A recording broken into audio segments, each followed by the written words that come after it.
the eighth episode of Noah's Nonsense. I'm your host, Noah Sprats. Today's date is April 19th, 2020, which means someone, something, Sunday. For the locals, the temperature is a little 39 degrees Fahrenheit and 4 degrees Celsius at the time of this recording, 7 p.m. according to Google. Thanks for the weather. Guest speaker today, Jack Martin. Once again, not Jacob. Tell us about yourself, Jack. Oh, as you said, my name is Jack, not Jacob. I'm currently a 16-year-old from Random Lake, also attending Random Lake High School. Don't mean to spoil it, but for the reason I'm here is tell about my flying experience as a pilot. All right, thanks for that. By the way, his actual real name is John, not Jacob. So I'm sorry, Jack. Apologizing for that one. Off of next on is what socks are you wearing? Well, I'm currently wearing some comfortable thick wool black socks. They're from Cabela's. They're pretty nice. I'll tell you what. It's a All little right. sweaty in this hot weather, though. Oh yeah, that 39 degrees, muy toasty. Yeah. All right, next on the list, Jack. Why did you want to fly? Well, I'll tell you what. The answer will vary based off of who you ask. But I think if you ask me, I'd tell you the freedom that you get from it and the prestige. It doesn't come from anywhere else. You know, I mean, there's not really any other. I mean, besides transportation in general, there's not many other jobs that you can get paid for traveling the world in, much like flying. And if other people have different answers too. Like, you don't have to fly to get paid. You can just buy your own airplane, get your private pilot's license, and fly around the world in a single engine Cessna, and no one will complain. People do that for leisure, hobby. That's what I'm doing right now, but I want to take that a step farther eventually and get paid for it. All right, sounds lovely. So approximately how long does it take to get your pilot's license? That also varies, as with, everything in aviation, I'll tell you. It varies. It's different from person to person. And experience in aviation is actually quite unique in that I started when I was 15 years old. So about a year and a half ago. That put me in a weird position where it was both beneficial and disadvantageous, I guess you could say, to my experience. The way it advantaged me, I guess, is I got a good start, but the way it disadvantaged me is it takes a lot longer, which it's going to take me about 1.5 years to get my pilot's license. But most people, if they really put the time and effort into it, they can get it done in like 6 to 8 months. Again, it's very unique for me since you can't actually get your pilot's license until you're 17. You can't carry passengers, get your certificate until you're 17. So I have to wait, unlike most people. But that's about it. It's 6 to 8 months for normal people. But can't you get your pilot's license at the age of 14? So what would you exactly get then? No, that's a different certificate. You can fly gliders, airplanes, I guess. You could it's literally just an airplane without an engine. Get your solo certificate at 14, which means you can fly by yourself. But for that, you still also have to wait until you're 17 to get your full-fledged certificate. The Huh. world of aviation, I'll tell you, is really unique and it's complicated. So what were the classes like? Well, again, my situation is sticks out like a sore thumb compared to others. I did online classes. Now that in itself is pretty common for ground school. Let's see, there's two types of, much like driver's ed, you have your ground instruction where like you sit in a class, although it wasn't a class, I guess. It's complicated. But you have your in-class session, and then you actually have your out on the road, out in the field experience. For my online instruction, for my ground instruction, it was online. I took a class with Gold Seal. They're a flight school. That's pretty good. It's guaranteed pass once you take their course, and that was pretty common in itself. But what wasn't common was my actual in the field behind the yoke instruction. Guess you could call it. I did private instruction with a private instructor. Basically, I just hand them a $40 bill, and then we go flying for an hour. That's pretty much how that goes. I call him up whenever, and if he's not busy, I just drive onto the airport and we're up in the air. For most other people, though, who admittedly aren't as fortunate as me, they have to go through a private school, an actual established school. So they'll go with almost every airport has their own school, and that school is like a business. They hire instructors. They more often than not own their own airplanes, and they will charge rental fees as well as fuel surcharges, instruction fees, all that stuff. That's how most people do their actual out in the field instruction. So that's the interesting part about it, I guess. It's like private industry actually. All right. Isn't your dad a pilot though, or something like that? Yeah, he is. That's a good transition for what else that's a good transition for more that I have to say about my training experience is that he actually owns an airplane and for leisure he doesn't work as a pilot and he owns his own airplane, so I get to use that airplane whenever I want, which means that there's a big chunk of fees that are taken out of my experience. I don't have to pay rental fees. All I have to pay is fuel and instructor fees. And so he doesn't fly that much now, unfortunately. I've mostly taken that role, getting the cylinders moving. But he did it like just like everyone else did the pilot's training. I'm going in his exact tracks, I guess you could say. So that's what my dad did. So father like son, you're saying? Yeah, Okay, that's nice to hear. Tell your dad I say hi, of course. And you told me the other day you worked at a airport. yeah, I do. I do work at an airport, and it's not the airport I train at. I live smack dab between two airports. I train at Sheboygan and I work at West Bend. So it's a bit of I have to hop around like a ping pong ball, but it works out. Basically, I work at the airport. I do all those airport things. It's the technical term is a lineman. I fuel up airplanes and I tow them as needed. So if an airplane needs to be towed out of the hangar, I can get that done. There's not much to the job actually.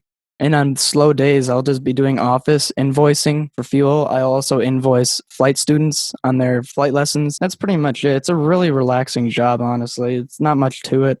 It's pretty boring.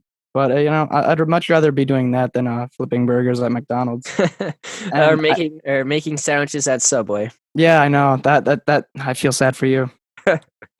Anyway, so with that, I always wondered, is there more than one jet fuel? Like, the other day I accidentally put in the wrong gas fuel in my car. Don't tell my folks. Is there only one jet fuel at your place? Oh no! That move, if you were to do that in an airport, oh, that would probably cost a lot of money. And it'd probably cost if you had your pilot's license, that'd probably cost your pilot's license. Oh, But ouch. yeah, I know it's not a forgiving industry. I'll tell you that. But yeah, we have many different types of fuel. Not much more than automotive industry. Actually, we most airplanes will use 100 low lead. At our airport, they'll use 100 low lead. Those are for piston engine aircrafts. However, jet aircrafts, turboprops are pretty much just jet engines. They'll use Jet A, which is a lot like diesel, actually. They're very similar. They have a distinct smell from 100 low lead, and the fuel's actually color coded too. So we know exactly what we're putting into the airplane. So we make sure that nothing gets put in the wrong place. That sounds like a serious problem otherwise. Speaking of cost, how much did it cost from start to finish through your whole pilot's license and fuel and stuff like that? Well, and most instructors will pay 40 to 50 bucks an hour. That's quite a bit right off the bat, but then you get to rental fees, which most people do have to deal with, which is probably around $100 at the cheapest, $100 an hour at the cheapest. And then you'll get upwards of like 200 bucks for like complex high performance aircraft. And then plus the fuel, which most flight schools pay like charge like a fuel surcharge, so it's basically just like a flat fee across the board no matter how long the flight is, and that's like probably 20 bucks. Can be upwards of easily 280 bucks an hour, which is out of the reach of many people, unfortunately. And when you tally it up, it can lead you up to like 4,000 bucks in total, start to finish. And a lot of that also comes from the test fees. The FAA doesn't give you the test for free. You have to pay 160 bucks right off the bat to do your written test. And then when you get to the behind the wheel, I guess you could say test, it's called the check ride.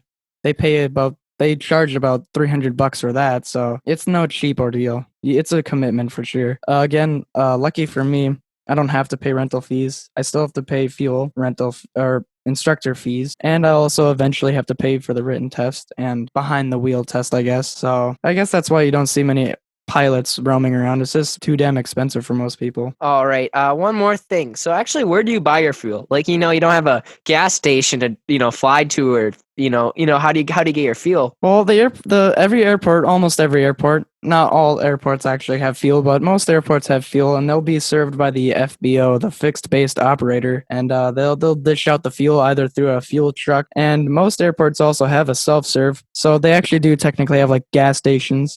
I guess it works similarly. You just swipe your credit card, fill up, you're done. Full tank of gas on the plane I train will cost you probably about 300 bucks. Yeah, for a full tank, yeah, it's not cheap. So that's how the fuel works. I mean, I'll tell you what, with this COVID-19 stuff going around, it's been getting cheaper too. So I've been getting the air as much as possible. Oh, how much miles per gallon do you get? Around 10, if you're lucky. Yikes! Yeah, I know. I mean, if you've got a headwind, it'll be even worse than 10. Oh, Yeah, those things are not efficient at all.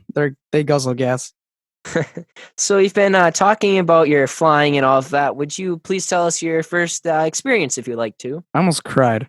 It was overwhelming to say the least. I mean, I didn't take any ground instruction before my first lesson, which is unadvisable. So I knew nothing going into the cockpit of my first lesson, and my instructor just like he was asking me a bunch of stuff like, are these papers are in order? Is this airplane airworthy? How do I know this thing is legally able to fly? And I didn't know how to react at all. So he he walked me through the entire thing, and it was basically like drinking information through a fire hose. And he was flipping through the pages of the maintenance logbooks, and I was just in awe, to say the least. I didn't know what was going on, and we weren't even in the air yet. And so the first lesson I did, he had me do a bunch of stalls, steep turns, all the stuff. It's pretty much a very short summary of what the test will be like. And I was overwhelmed. Okay, I mean, I'll tell you what though, it prepared me for the lessons that followed. Excuse me. You're excused. But it was certainly a unique experience that I don't think it'll ever be replicated. uh, now, we did talk earlier today that you would like to mention a biggest mistake. Yeah, we all make mistakes in life, and pilots are no different. And my biggest mistake in the cockpit, by far, was with my instructor. Luckily, but we were getting ready for a routine lesson. No issue. We were going out for some flight maneuvers, and now this was when I was about 50 hours in, with flight training. So it's a lot of experience for a student pilot, but Oh, still okay. not much experience at all. But we were just rolling up to the runway, and we heard this guy a couple miles out, maybe 5 miles out, more like three, I guess. And we heard him telling on the radio that he was like a couple miles out. He was landing on our runway, and that was okay. We were thinking we can get a takeoff in, no problem. And so we quickly did our pre-flight, pre-takeoff tests, and it all turned out well. And we just rolled out on the runway, lined up, and all of a sudden we heard on the radio this guy that from before. He said that he was aborting his landing, and we were confused, like why? And all of a sudden we heard him and saw him fly overhead of us, probably a couple like 30 feet, and he was right over us, and we were quite freaked out, to be honest, because we didn't know how he got there so fast. We thought for sure that we could have gotten it in, but there was a brief exchange on the radio afterward because we hadn't heard him at all coming in prior to like that first call he made. So we definitely thought that he was traveling a little faster than he should have, but it was quite a big deal though. It's a runway incursion. That could have been deadly, but we're not sure how that happened. Honestly, he was either going way too fast or he just forgot to make his radio call. But we were quite shook up after that, and it really I opened our eyes to situational awareness, maintaining our eyes and ears outside the cockpit. So that was probably my biggest mistakes. I'm sure it wasn't my first mistake, and it won't be my last. I'm sure I'll have an even bigger one later, but that's the one I have to share now. That's the one that takes the podium. It's okay, Jack. We all make mistakes, and and I bet you're a better driver now because of that too. And I bet that awareness helps you when you drive. At least I'm hoping so. Maybe. That's okay. I only have you drive PC parts over occasionally, so no big deal for me. Yeah, I But know. yeah, so that's it for this one. Please like, share, subscribe, comment down below on any of my social media. I know it's nonsense. I'm on Anchor, Facebook, Instagram, Twitter, YouTube. Heck, send an email if you want with questions, comments, and concerns in any form. All of my social media links are provided once again in the description. With that, tell your folks I say hi. Take care.